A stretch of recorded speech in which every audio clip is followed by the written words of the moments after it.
but I think that balance within the conference is there. I think that we'll be bringing a new style of play, a new dynamic, and I think it'll be very competitive. How does Copeland and Reed kind of help make the other players understand what is about to happen? It's great because now you have guys who've been through it. A couple of other guys are like, man, I'm so sore. These hours, they're a little different. And Copeland and Reed are like, hey, this is what we did every day, for 4 months leading up to the season. So, they help you get up to speed faster. So, you understand the importance of being able to retain some guys, from your previous roster because, that way, the offense comes to them more naturally. What we're trying to do defensively, our concepts, all those things, they pick up and they can help guys. So you got 2 other coaches on the floor in a way. What was it like for you to play Clemson, and what was your phone like the next 24 hours afterwards?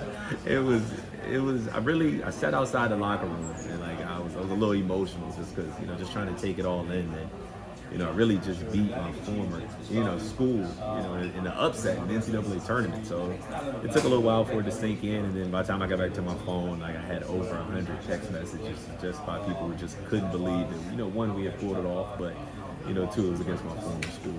Who was someone from Clemson that it hit home when you got their message or call? Well, James Mays, who was actually from Raleigh, he was my 4-man Gardner. Yeah, no, he was like, Vernon, I'm so happy for you, man. And then he kind of heard about some of the rumors from NC State floating around. So then it was like, well, I hope you guys come to State. So, at that time, it was a great feeling. Coach Brown, he was, with the Sacramento Kings last year, he reached out to me. He just told me like, Vernon, that was huge for the program. We were just really happy about it.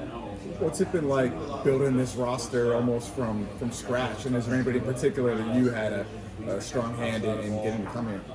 Collectively as a staff, we met, every day, throughout the summer. The moment Coach got the job, things did not slow down. And we kind of had an idea of who we really wanted to go get. Someone for me, I thought Trey Holloman was someone who could be, a special guard. I think that he hasn't been fully unleashed. I think at Michigan State, he was kind of in a role in which he had to be a role player, play off the ball, field the wings. And I think he's a lot more talented than what people realize. And, I think you'll see something special from him. And, being a guard, we have a very close relationship, so, I'm really excited for him. And, he was someone in recruiting that I really wanted to make sure we signed.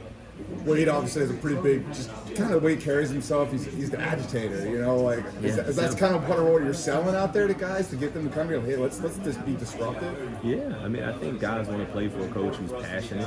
One who's not going to back down from anyone. And, it tends to be the kind of players that he's recruited over the years. He wants tough kids. That when you're in a fire, when you're at a Carolina or at a Duke, who are like, this is the moment this is why I signed up to come to NC State. And these are guys that love basketball. A lot of their similarities are in line with coaches. Are you pumped up as a former player to go against Carolina and Duke and be that kind of? You know what I'm trying to say, yeah. Yeah, absolutely. Listen, I support Coach 110% in everything that he does, and I know one thing about him: he strategically makes the decision to, say what he says. It's for a reason, and that's because we strongly feel good about where we're at and what we have. What can you say about Vernon Hamilton? Because that one has been, made a lot of headlines, obviously, for the Carolina ties, but he's a great player and bring a lot here too. Absolutely, you can't say enough about Ven. His maturity, his ability to be able to step out of his comfort zone and do something a lot of people wouldn't do. Yeah. But that just shows you the confidence he has in himself, and how much he really works. He's a worker. Ven's in every day. Coach's entire vision for him was like, hey, come here, get better. We don't feel like if you were being utilized the right way. You come here, you fit perfectly within my system and what I like to do, and I think you'll come here and flourish. And we're excited about Ven. He's been a monster. He can step out, he can shoot the ball. Yep. He's a very underrated shooter. You'll see that this year with some of that player development, some of that work. He's going to shoot the ball, very well this year, I think. And obviously, he's going to do what he does inside of the post.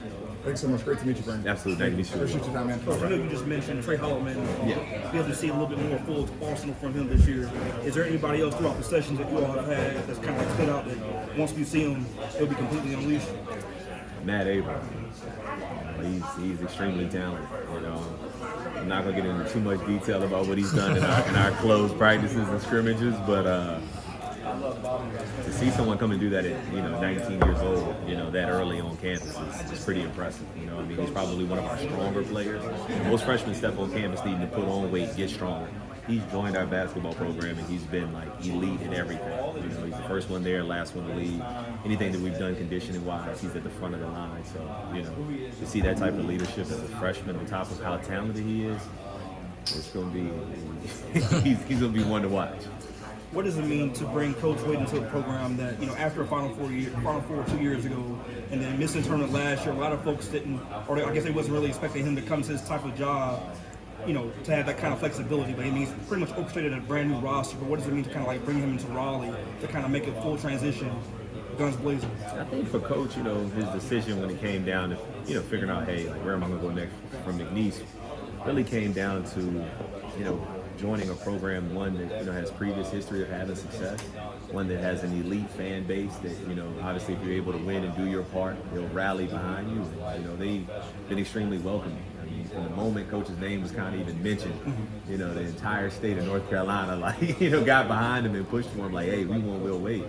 And that means a lot to us. You know, we want to be able to reward those fans and, you know, honestly, have our guys play at the highest level. And, you know, the Final Four was a great step in, you know, the direction in which this program should be trending and going in year after year. So, you know, we're going to get to the NCAA tournament this year. And, you know, we're going to do everything that we need to do in order to make this a, you know, ACC championship caliber team.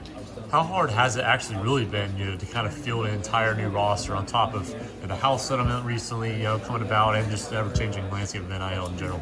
Yeah, you know, I think guys like, you know, Darion Williams, you know, got a lot of pressure in order to, you know, close that one and get it done, because you know what he can do. You know, he's the type of guy that can change your entire program. So, you know, we knew he was extremely special, and, you know, Coach Howard and, you know, Coach Wade both were like, you know, listen, we got to pour everything we got into getting this kid, because if we can get him, you know, I think we're a completely different team. Now, don't get me wrong, we were talented, but, you know, he kind of pushed us over the top. But, you know, trying to recruit 11 is, you know, hopefully something we never have to do again. You know, being able to retain some of these guys and get a couple out the portal, get some high school kids is definitely more the direction we want to go in. But, you know, it took a lot of time, a lot of hours, a lot of visits. You know, we didn't get everyone, but the players that we really wanted to get, we were able to. So that's what we feel good about.